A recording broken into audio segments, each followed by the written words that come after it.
Hello, and welcome to today's episode of Medisodes, where we will be looking at the medical drug known as aspirin. We'll be covering how aspirin works, the rich history behind how it was developed into the drug that we use today, the range of medical issues that aspirin can be used to treat, as well as the side effects that aspirin can cause. Let us first look at what aspirin is and how it works. Aspirin is also known as acetylsalicylic acid. It is classed as a non-steroidal anti-inflammatory drug. These are a class of drugs that help to reduce pain, decrease fever, decrease inflammation, and reduce the likelihood of blood clots forming. Aspirin is used to treat pain, fever, and inflammation. They do this by inhibiting the production of hormones known as prostaglandins. Prostaglandins are hormones that are produced in almost all cells in the body, and they have different roles depending on where the prostaglandins are produced in the body. Prostaglandins are produced at the site of tissue damage, where they can cause inflammation, pain, and fever by controlling vasoconstriction and dilation, controlling the transmission of pain signals to the brain, as well as contributing to the development of swelling, pain, and heat during the inflammatory process. Aspirin works by inhibiting the enzyme that produces prostaglandins. Prostaglandins are produced by an enzyme called cyclooxygenase 2, otherwise known as COX-2.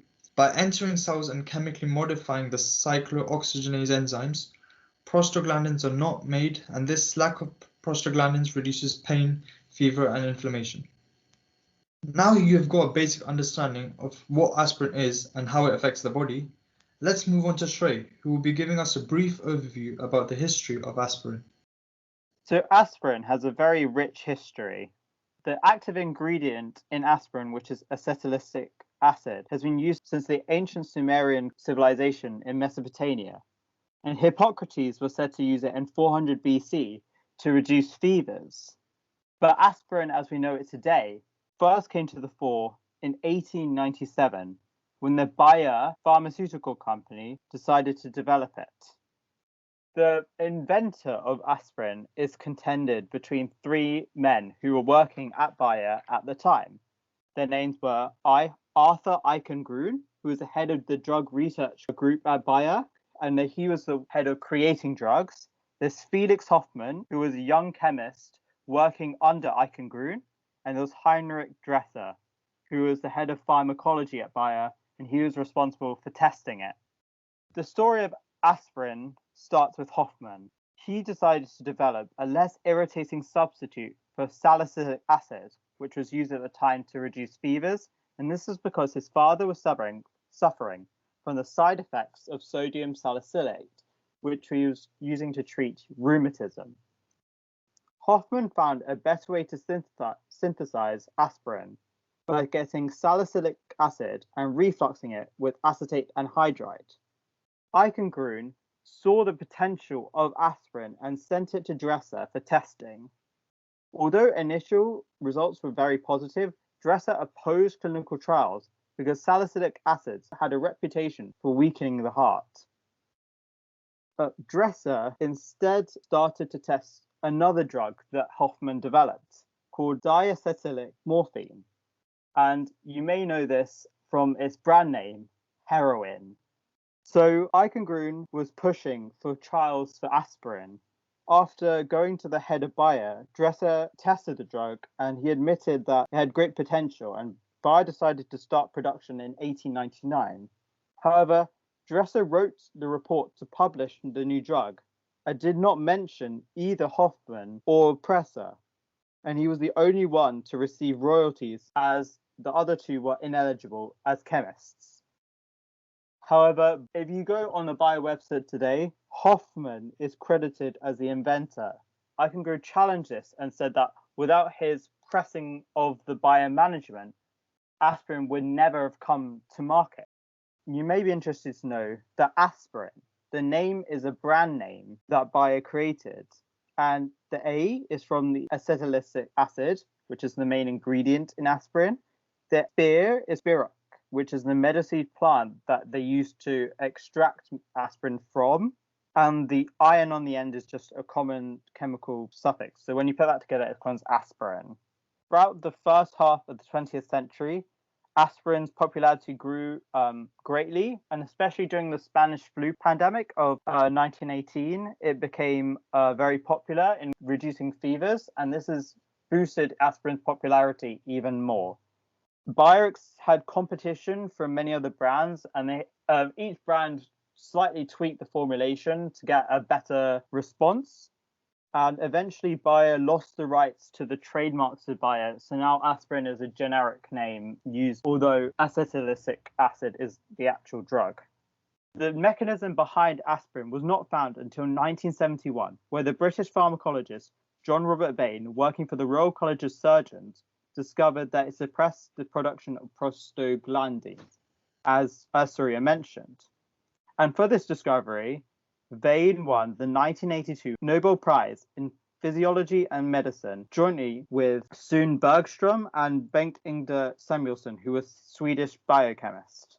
However, aspirin lost popularity in the second half of the 20th century due to the invention of paracetamol in 1956 and ibuprofen in 1962, which are much better pain relievers. Popularity has been revived in the late 20th century and into the 21st century due to other uses that have been found, such as a preventative treatment for heart attacks and strokes. So we've seen that aspirin has a very interesting history in its development, and it's been a very important drug, especially throughout the 20th century. Now on to Adrian, who will be discussing what it can be used to treat. Aspirin is most commonly used as an everyday painkiller, not unlike the purposes for which paracetamol is used. Some of the several different symptoms that aspirin is used to treat include joint pain, headaches, and toothache. For these purposes, aspirin is available in most pharmacies and supermarkets, sold usually in tablet or capsule form. As a side note, it is heavily advised that aspirin should not be given to children under the age of 16, for there's a potential risk between aspirin use and Reye syndrome in children, which is a rare yet serious condition that causes swelling the liver and brain, with symptoms including confusion, seizures, and a loss of consciousness, and affects a disproportionately large number of children and teenagers. Of course, children under 16 can take aspirin should a doctor prescribe it specifically, but in other cases it should be avoided. However, this is not the only use for aspirin. Another form of aspirin exists, called low-dose aspirin. It's sometimes called baby aspirin because of its small dosage, but this most definitely does not mean that it is suitable for children, and the same risks I described with supermarket aspirin apply for this type too. Low-dose aspirin is a blood-thinning medicine and has the same purpose as other blood thinners, or anticoagulants such as warfarin, to reduce clotting. Low-dose aspirin helps prevent heart attacks and strokes in people who are at a high risk of them, but can cause problems if it is taken by a completely healthy person who does not have an elevated risk of heart disease. Thinning the blood and preventing the formation of clots is an effective way of slowing down the rate of atherosclerosis development, reducing the risk of heart disease. Low-dose aspirin is available by prescription or at supermarkets or pharmacies, just like the most common form of aspirin, but it is not recommended that you take this low-dose aspirin unless under a doctor's instruction. Generally, first aid kits do not include giving tablets or medicines to treat illnesses. The only exception to this rule is when aspirin is used when giving first aid to a casualty with a suspected heart attack, as per currently accepted first aid practice. The aspirin thins the blood and thus reduces the risk of successive heart attack, as well as being a pain reliever. Also, the normal, common aspirin should not be used for such purposes. If no low-dose aspirin is available, then the adult pill can be used, but has to be chewed thoroughly first, to speed up the rate of absorption. Time is critical when it comes to a heart attack. Note that this type of aspirin is of the low-dose variety, and thus unlikely to help with general pain-relieving needs.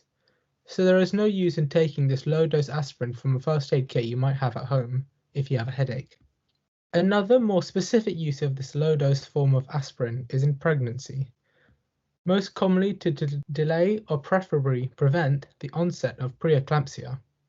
Preeclampsia is a dangerous disorder of pregnancy that is characterized by high blood pressure and a significant amount of protein in the urine.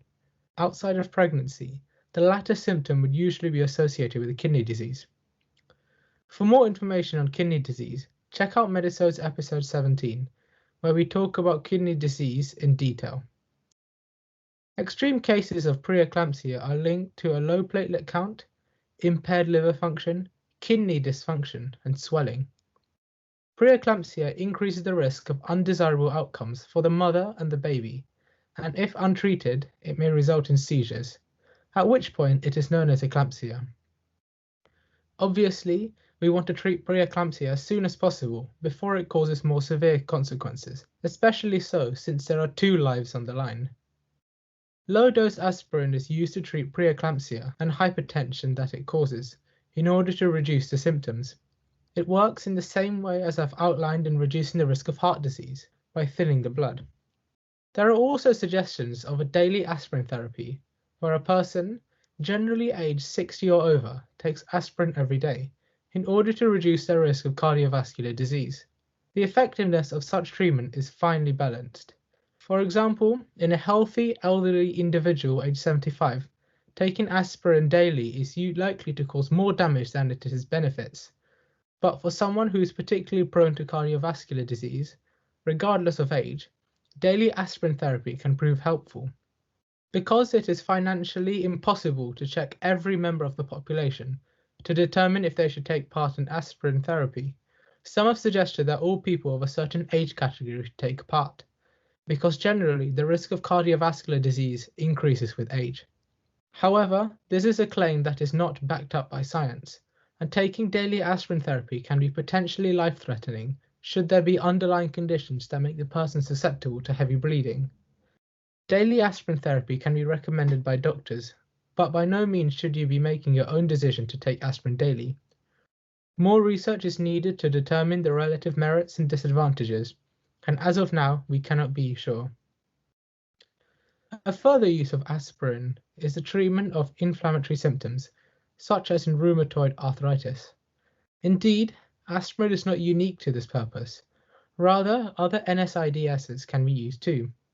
NSAIDs are non-steroidal anti-inflammatory drugs, and they include aspirin, paracetamol, and ibuprofen, drugs that are used as typical painkillers. Along with this, aspirin is used to alleviate the symptoms of fever, including a high temperature. Aspirin is an extremely versatile drug used in the treatment of several different conditions, of which some I've outlined here. The dangers of its misuse remain a reason why it is not as popularized as paracetamol as a household painkiller, but it is still exceptionally common, especially in comparison to some other types of drug. Now, I'll hand over to Anupam, who'll be talking about the side effects of aspirin use. Now, despite the prevalence of aspirin, or maybe it's because of its wide use, it has a lot of thorough analysis and documentation, and therefore a very long list of side effects. The US Food and Drug Administration recommends avoiding non-steroid anti-inflammatory medications, or NSAIDs, like aspirin, in pregnant women at 20 weeks or later in pregnancy. And this is not just one of the cases. There are many other contraindications for aspirin, cases where it is agreed aspirin would be harmful. These are cases where a person has a bleeding disorder, such as haemophilia, people who have or had peptic ulcers, mild diabetes, or gastritis, whether the person is already taking drugs such as acetazolamide and ammonium chloride, which are known to enhance the intoxicating effects of salicylates, if alcohol is ingested, which increases the gastrointestinal bleeding associated with these types of drugs, whether a person has kidney disease, as we talked about in a previous episode, hyperuricemia or gout due to aspirin's inhibition of the kidney's ability to produce uric acid, or in any children under the age of 18 due to its increased risk of Reyes syndrome, a brain disease. In general, aspirin has been shown to increase the risk of gastrointestinal bleeding. Although some enteric-coated formulations of aspirin are advertised as being gentle to the stomach, in one study, enteric coating did not seem to reduce this risk. In addition to enteric coating, buffering is the other main method companies have used to try and mitigate the problem of the gastrointestinal bleeding. Buffering agents are intended to work by preventing the aspirin from concentrating in the walls of the stomach, although the benefits of buffered aspirin are disputed. Most ophthalmologists prescribe aspirin as an add-on medication for patients with retinal vein occlusion, or RVO, such as central retinal vein occlusion or branch retinal vein occlusion, CRVO and BRVO respectively. However, large-scale investigation based on the data of nearly 700 patients has shown that aspirin adversely influenced the visual outcome in patients with CRVO. Several expert groups, including the Royal College of Ophthalmologists themselves, recommended against the use of drugs such as aspirin for patients with RVO. And again, for a small number of people, taking aspirin can result in symptoms including hives, swelling, headaches, and other skin conditions. Finally, aspirin overdose, which can be either acute or chronic, is rather common. In acute poisoning, a single large dose is taken, whereas in chronic, higher than normal doses are taken over a period of time. Acute overdose has a low mortality rate of 2%. Chronic, however, is much more commonly lethal with a 25% mortality rate. So overall, according to the Mayo Clinic, the full list of side effects includes, but is not limited to, abdominal stomach pain, cramping or burning, fever, increased thirst, indigestion, muscle cramping and weakness, muscle tremors, nausea, nervousness, vomiting, numbness in the hands, feet or lips, seizures, skin rash, stomach cramps, weight gain, yellowing eyes or skin. Aspirin, for all its benefits, has a lot of side effects and needs to be very carefully monitored, especially under the guidance of a medical professional. Now I'm going to hand back to Surya. So hopefully you've learnt a lot about how aspirin works, its history, what it can be used to treat, and the side effects it causes. Thank you for listening to this week's episode of Medisodes. Don't forget to like and subscribe for new episodes every week.